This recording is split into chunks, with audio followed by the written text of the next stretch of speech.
இன்றைக்கி நம்ம சாய் கிச்சனில் சிம்பிளான வாழைக்காயை வச்சு கோலா உருண்டை தான் செய்ய போகிறோம். வீட்டில் உள்ள பொருளை வச்சு எப்படி ஈஸியாக செய்கிறதுன்னு பார்க்கலாம். டேஸ்ட்டாகவும் ரொம்ப சீக்கிரமாகவும் செஞ்சு முடிக்கலாம். இது பண்ணுறதுக்கு ஒரு 3 வாழைக்காய் எடுத்துக்கலாம்.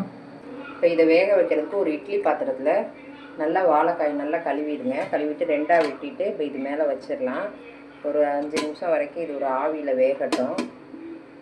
ஒரு மூடி போட்டு ஒரு 5 நிமிஷம் வேக வச்சிடலாம். பண்ணுறதுக்கு முதல்ல பொட்டுக்கல்லையை ஒரு ஜாரில் சேர்த்து பொடியாக அரைச்சி எடுத்துக்கலாம். 3 வாழைக்காய்க்கு ஒரு 50 கிராம் பொட்டுக்கல்லை எடுத்திருக்கேன். இந்தளவுக்கு நல்லா பொடியாக அரைச்சிக்கோங்க. இதை தான் ஒரு 10 சின்ன வெங்காயத்தை ஒரு ஜாரில் சேர்த்துடலாம். கூடவே 6-7 பூண்டு பல் சேர்த்துக்கலாம். சின்ன துண்டு இஞ்சி, 1/2 ஸ்பூன் சோம்பு சேர்த்துக்கலாம். கசகசா 1/2 ஸ்பூன் சேர்த்துடலாம். இப்போ இது கூடயே 2 ஏலக்காய், 3 கிராம்பு, ஒரு சின்ன துண்டு பட்டை சேர்த்துடலாம். 3 ஸ்பூன் அளவுக்கு தேங்காய் சேர்த்துடலாம். காரத்துக்காக 1 ஸ்பூன் மிளகாத்தூள் சேர்த்துக்கிறேன். இப்போ இது ஒரு 5 நிமிஷம் ஆயிடுச்சு. இப்போ திறந்து எடுத்துக்கலாம். இந்த மாதிரி கலர் மாறின பிறகு கத்தியோ ஏதோ ஒன்று வச்சு இப்படி குத்தி பார்த்தோம்னா நல்லா வெந்தது தெரியும். இப்போ பாருங்கள் நல்லா சாஃப்டாக இறங்கியிருக்கு. இப்போ இது வெந்துருச்சு. இதை இப்போ ஆற விட்டு தோலை எடுத்துக்கலாம். இந்த மாதிரி கத்தியில் கீறிக்கிங்க தோலை. இந்த மாதிரி உரிக்க வரும், ஈஸியாக உரிக்கலாம். ஒரு மேஷர் வச்சு நல்லா மசிச்சு எடுத்துக்கோங்க.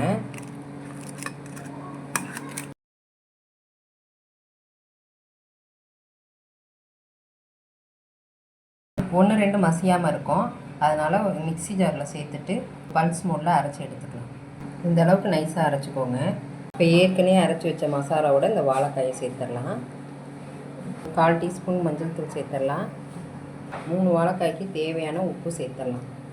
கோலா உருண்டை நல்ல மணமாக இருக்கிறதுக்காக கருவேப்பிலை சேர்த்துடலாம். நல்லா பொடியாக நறுக்கி கொஞ்சமாக சேர்த்துக்கோங்க.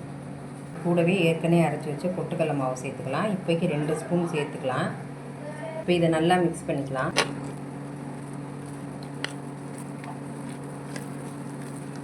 மீதி இருக்க பொட்டுக்கடலை மாவையும் இப்போ இது கூட சேர்த்துடலாம்.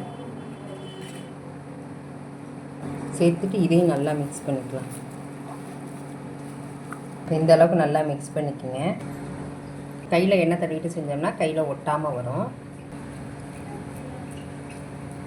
இதே மாதிரி எல்லாத்தையும் உருட்டி எடுத்துக்கலாம். இந்த மாதிரி எல்லா உருளையும் ஒன்று போல் உருட்டி எடுத்துக்கலாம். கோலா உருளை பொரிச்சு எடுக்கிறதுக்கு கடாயை சூடு பண்ணி எண்ணெய் சேர்த்துடலாம். இப்போ எண்ணெய் காயட்டும். இப்போ எண்ணெய் நல்லா காஞ்சிருச்சு. பொரிச்சு எடுத்துக்கலாம்.